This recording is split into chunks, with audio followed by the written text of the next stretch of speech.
King Charles III could have been killed during the raising of the Mary Rose live on TV, a new documentary has revealed. The Mary Rose, the iconic flagship of King Henry VIII for 34 years, sank during a battle with a French fleet in 1545. The wreckage, located in the depths of the Solent in 1971, was later excavated in October 1982. The new monarch, King Charles III, was there to watch the mammoth effort.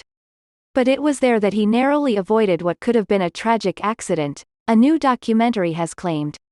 His Majesty was a huge supporter of efforts to lift Henry VIII's flagship from the seabed of the Solent, the strait which lies between the Isle of Wight and Great Britain, himself diving down to examine the remains to the vessel.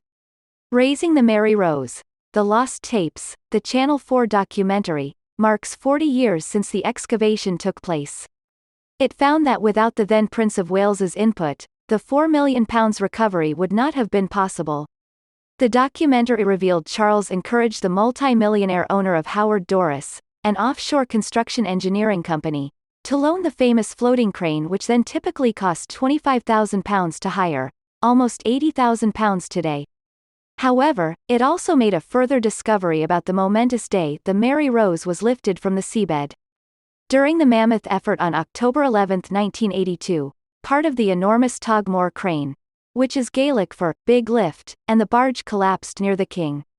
Charles was about to examine the vessel close up when it crashed, almost smashing the hull of the Mary Rose as the frame broke away near where the king had been standing. The accident happened just before the then Prince of Wales was about to board the remains of the vessel, but this was then quickly ruled out as too dangerous, one eyewitness explained. Royal engineer Jack Frost was involved in the operation and witnessed the king's close shave, recounting how everything fell silent after the frame broke away.